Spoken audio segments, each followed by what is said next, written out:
की पूजा करने के लिए देव लोग आते हैं, इसका नाम ही निर्वाण कल्याणक कहलाता है। अब निर्वाण में क्या कल्याणक मनाएंगे? 4 कल्याणक तो भगवान की आत्मा के साथ होते हैं, और 5वां कल्याणक जब आत्मा निकल गया, निर्वाण हो गया, उसके बाद में देह की पूजा का नाम है निर्वाण कल्याणक। है? सोचने की बात है कि नहीं? देखा जाए तो भगवान का 5वां कल्याणक तो हुआ ही नहीं, होता ही नहीं। 5वां कल्याणक तो तब कहलाए जब वो स्वयं भगवान की उपस्थिति में, उस आत्मा की उपस्थिति में वो देवों के द्वारा पूजा की जाए, कल्याणक मनाया जाए, तो कहलाए। क्या समझ आ रहा है? जब आत्मा ने शरीर छोड़ दिया, वो सिद्धालय में स्थित हो गए, अब जो है भगवान का शरीर केवल पड़ा रह गया, उसकी पूजा करने का नाम निर्वाण कल्याणक है। क्या समझ आ रहा है? इसलिए वास्तव में देखा जाए तो तीर्थंकरों के कल्याणक 5 नहीं होते हैं। समझ आ रहा है? तीर्थंकरों की मतलब कल्याणक आत्मा के साथ में देखा जाए तो, हाँ, अब वो तो बाकी शरीर बचा रह गया। अब वो शरीर को क्या करते हैं? अग्नि कुमार के देव आते हैं, वैसे तो सभी चारों निकाय के देव आते हैं, लेकिन उस शरीर का दाह संस्कार किया जाता है, ऐसा भी लिखा है शास्त्रों में। समझ आ रहा है? उसकी अंतिम क्रिया की जाती है, और इस अंतिम क्रिया का नाम अंत्येष्टि क्रिया कहलाती है। सुन रहे हो? ये नाम जो अंत्येष्टि आप बोलते हो, यह नाम एक तरह से इतना पुराना नाम है कि ये तीर्थंकरों के लिए उपयुक्त होता था। उत्तर पुराण में शांतिनाथ भगवान का मोक्ष होने के बाद में आचार्य गुणभद्र महाराज ने अंत्येष्टि क्रिया, अंत्येष्टि शब्द का उपयोग किया है। और अंत्येष्टि का मतलब होता है अंत में, इष्टि माने पूजा होती है। क्या समझ आ रहा है?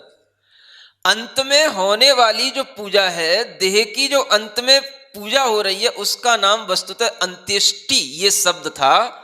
आज वो शब्द इतना कॉमन हो गया कि हर सामान्य व्यक्ति के लिए अंत्येष्टि क्रिया कही जाती है।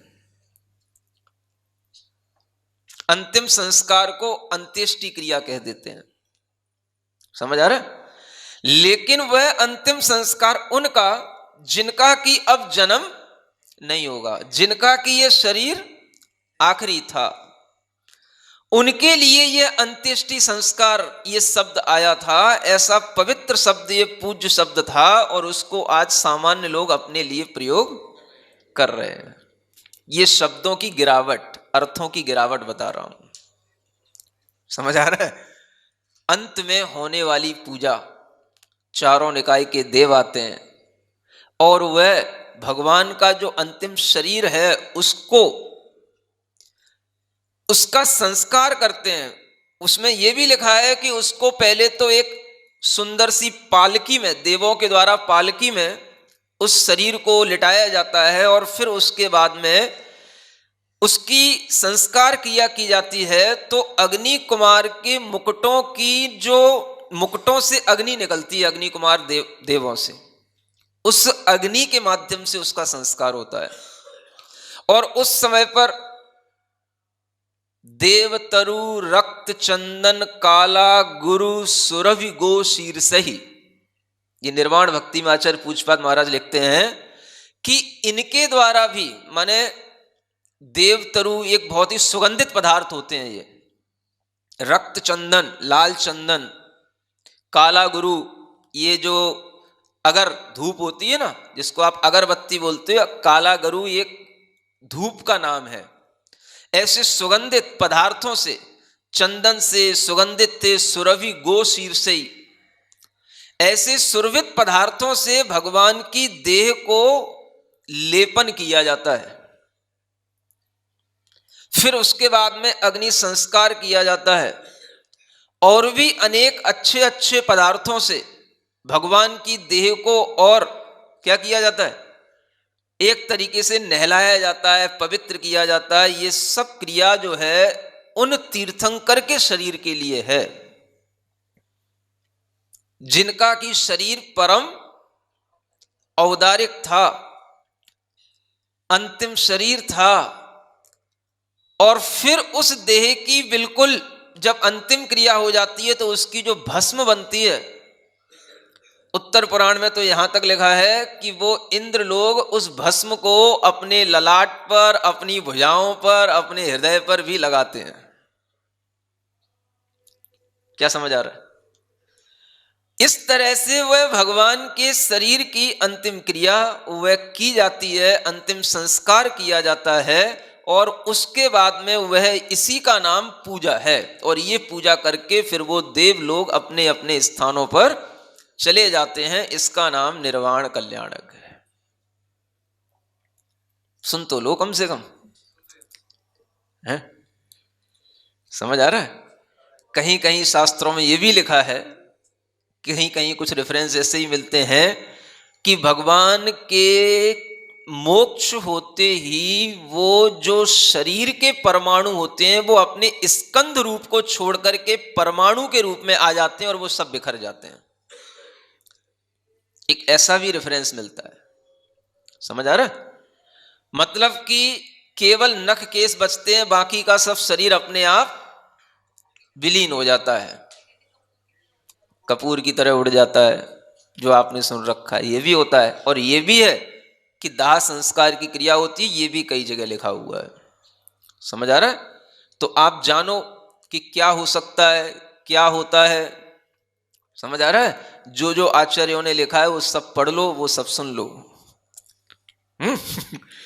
और ये भी समझ लो कि इस प्रकार से जब वह अंतिम निर्वाण कल्याणक हो जाता है तो देह का तो यहां पर इस तरीके से संस्कार हो गया, और आत्मा कहां पहुंच गया? सिद्धालय का मतलब क्या होता है? क्या होता है सिद्धालय का मतलब? निर्वाण माप्य भुवनस्य शिरः प्रतस्थे। भुवन माने इस लोक का शिर, सबसे टॉप पॉइंट, ऊपरी भाग, वहां पर जाकर के वह आत्मा स्थित हो जाती है, सिद्ध शिला पर स्थित हो जाती है। यह भी एक तरीके का औपचारिक कथन है, क्योंकि सिद्ध शिला से जहां आत्मा स्थित होती है उसकी ऊंचाई बहुत बहुत ऊपर होती है। आठवीं जो पृथ्वी है, जिसे ईसत प्रागभार पृथ्वी कहा जाता है, उस आठवीं पृथ्वी में, वैसे पृथ्वी तो बहुत बड़ी है, जब आप लोक का नक्शा देखोगे तो उसमें ऊपर का जो टॉप पॉइंट है वो एक राजू होता है। वो सुनो तो, एक राजू उसकी क्या है? ये एक तरीके से चौड़ाई है, अंदर वो 7 राजू है, और ये पूरी पृथ्वी है। तो इस पूरी पृथ्वी को ईशत प्रागभार पृथ्वी कहा जाता है, अष्टम भूमि इसी को बोलते हैं। लेकिन इस पृथ्वी के बीचों बीच में जो 45 लाख योजन का 2.5 द्वीप बराबर जो मध्य लोक होता है, उतना छत्र के आकार का, और वो छत्र कैसा? ऐसा नहीं, ऐसा उत्तान छत्र बोला जाता है उसको, जिसका मुख ऊपर की ओर हो, और वह चांदी के, सोने के बने हुए वो छत्र के आकार का, वह 45 लाख योजन विस्तार वाला वह सिद्ध शिला की वह आकृति है। समझ आ रहा है? जिसका मध्य में बाहुल्य, मोटाई उसकी 9 योजन की बताई जाती है, और किनारों पर जो है इधर कम होती चली जाती है। जैसे कि आपका कटोरा होता है या छत्र की ऐसी कोई आप आकृति बनाओगे तो मध्य में मोटी होगी और किनारों पर पतली होती चली जाएगी। ऐसा वह आकृति बनी हुई है जो पूरे 2.5 द्वीप के बराबर है।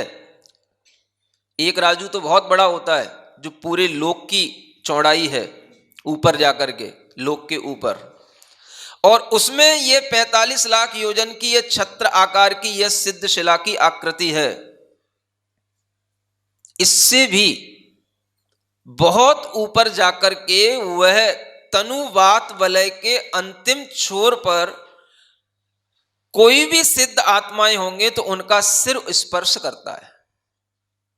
मतलब सिद्ध शिला से तो वो कहीं से कहीं तक छूता नहीं है उनकी आत्मा, क्योंकि किसी की भी अवगाहना 525 धनुष से ज्यादा नहीं होती, और उसकी जो दूरी है सिद्ध शिला से उस वात वलय के अंत तक की, वो उससे भी अधिक है। तो इसलिए वह कहने में आता है कि सिद्ध शिला पर भगवान स्थित हैं, लेकिन भगवान तो सिद्ध शिला के ऊपर स्थित हैं, और वो जो अंतिम वात वलय है उसका जो लोक का अंतिम जहां पर अंत हो रहा है, उस अंतिम पॉइंट पर उनका सिर वहां टच करता है। अब जब वहां पर वह कोई भी सिद्ध आत्मा का सिर वहां पर टच करेगा, तो ये तो निश्चित हो गया कि सभी सिद्ध आत्माओं के सिर एक जैसे हो रहे हैं, सिर सबके एक जगह लग रहे हैं। समझ आ रहा है? लेकिन नीचे नीचे सब एक जैसे नहीं है। कोई 5 से धनुष का है, कुछ 5 से 25 धनुष के भी हैं। सबसे उत्कृष्ट अवगाहना ये हो गई, और सबसे जघन्य 3.5 हाथ की होती है। तो सिर सबके बराबर हैं, पैर और नीचे की स्थिति आत्मा की सबकी अलग अलग है। सुन रहे हो? सुन लो, सिद्ध शिला पर पहुंचा रहा हूं। बहुत पुण्य से सिद्ध शिला पर पहुंचने को मिलता है। यहां बैठे बैठे भी आप मध्य लोक में सिद्ध शिला की बात सुन रहे हो, माने सिद्ध शिला पर पहुंच ही गए हो। समझ आ रहा है? अब वहां पर देखो, सिद्ध भगवान होंगे तो वो अलग अलग अवगाहना के भी होते हैं और अलग अलग आकार के भी होते हैं। कोई बैठी हुई स्थिति से मोक्ष को प्राप्त होते हैं, तो कोई खड़ी हुई स्थिति से मोक्ष को प्राप्त होते हैं, क्योंकि मोक्ष को प्राप्त करने के लिए आसन 2 ही होते हैं, कोई तीसरा नहीं होता। या तो पद्मासन या खड्गासन, जिसे कायोत्सर्गासन कहते हैं। कुर्सी वाले तो यहीं बैठ के आनंद लें सिद्ध शिला का। कुर्सी भी सिद्ध शिला पर ले जाना, कि हम सिद्ध शिला पर भी कुर्सी ले जा करके वहीं पर बैठ करके भगवान को देख रहे हैं। समझ आ रहा है? तो अब देखो, आसन 2 प्रकार के और अवगाहनाएं तो बहुत प्रकार की। उत्कृष्ट और जघन्य के बीच में जितने भी मध्यम विकल्प बन सकते हैं, वो सब अवगाहनाओं के विकल्प बन सकते हैं। तो वह अवगाहना के साथ में भगवान अलग अलग प्रकार की स्थितियों में अपने सिर को एक समान बना करके उस तनुवाद वलय के अंत में, लोक के अंत में स्थित होते हैं। सिद्ध भगवान का ध्यान करोगे तो कैसे करोगे? ये सब सुनकर के जो आपका श्रुत ज्ञान, जो सिद्ध भगवान को जानेगा और सिद्ध भगवान के बारे में जो श्रुत ज्ञान के माध्यम से जो आपके दिमाग में आएगा, यही सिद्ध भगवान के ध्यान करने के लिए श्रुत ज्ञान आवश्यक होता है। समझ आ रहा है? और ये नहीं समझना, यहां बैठ करके अगर आप सिद्ध भगवान का इस तरीके से उपदेश सुन रहे हो और उनके बारे में जान रहे हो, तो आप सिद्ध शिला पर ही पहुंच करके भगवान को देख रहे हो, जान रहे हो। हाँ, क्योंकि उनको जानने का इसके अलावा और कोई तरीका नहीं है। केवल मतिक ज्ञान से उनको नहीं जान सकते हम। मतिक ज्ञान के साथ जब हमारा श्रुत ज्ञान काम करता है, तो वो हम उसी तरीके से, हम यहां शब्द बोल रहे हैं और उस शब्द में जो अर्थ आ रहा है वो आपके दिमाग से उसको वहीं पर ले जा रहा है, उसका नाम श्रुत ज्ञान है।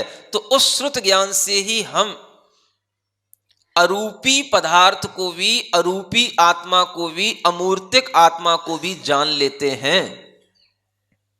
समझ आ रहा है? आप इस समय पर अवधि ज्ञान और मनः पर्यय ज्ञान से भी बड़े ज्ञान वाले हो, क्योंकि अवधि ज्ञान और मनः पर्यय ज्ञान कभी भी सिद्ध आत्माओं के बारे में नहीं जान सकते। श्रुत ज्ञान से ही सिद्ध आत्माओं के बारे में जाना जाता है, जो आपको अभी जनाया जा रहा है। सुन रहे हो? हाँ, केवल सिद्ध आत्माओं के बारे में श्रुत ज्ञान जान सकता है, तो ऐसे ही जानता है। इस सिद्ध भगवान की जो आत्माओं की स्थितियां हैं, उनके अगर हमारे दिमाग में उनके अवगाहना, उनके आसन, ये सब दिमाग में रहेंगे, तो हम उनकी तरफ अपना ध्यान ले जा सकते हैं। और जब हम बोलेंगे नमो सिद्धाणम, सिद्ध सिद्ध सिद्ध, अरहम अरहम अरहम, तो आपको वो सब आकृतियां आपको उस अक्षरों के माध्यम से उन अक्षरों में दिखाई देंगी। अब देखो 24 तीर्थंकर हुए। कौन से तीर्थंकर सिद्ध बनते समय पर कौन से आसन से सिद्ध हुए पता है?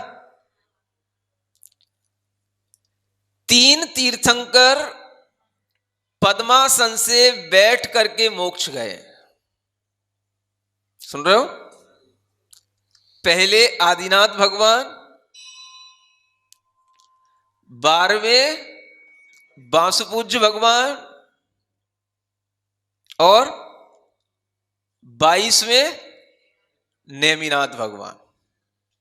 ये 3 भगवान केवल बैठ करके मोक्ष गए हैं। बाकी के सभी बचे हुए कितने? 21। गिनती भूल गए। 21 भगवान खड़गासन से, कायोत्सर्ग की मुद्रा से वह मोक्ष को प्राप्त हुए हैं। तो भगवान महावीर स्वामी पावापुर के पद्म सरोवर पर अंतिम समय में बैठे थे या खड़े थे? समझ आ रहा है? उनको मोक्ष, हाँ, कायोत्सर्ग स्थिति में। तो उनकी आत्मा के प्रदेश भी वहां पर जो होंगे वो उसी पोस्चर उनका वैसा ही रहेगा। बैठे हुए होंगे तो बैठी हुई पोस्चर रहेगा केवल आत्मा, क्योंकि आत्मा पर छाप लग गई है चरम देह की। अंतिम शरीर की आकृति जैसी होती है वैसी ही आकृति के अनुसार वो आत्मा की स्थिति वहां पर रहती है और वो ही अनंत काल तक वैसी की वैसी बनी रहेगी। क्या समझ आ रहा है? तो आदिनाथ भगवान आपको जब दिखेंगे तो कैसे दिखेंगे? सिद्धशिला पर बैठे हुए, 500 धनुष की अवगाहना वाले बैठे हुए वो आत्मा।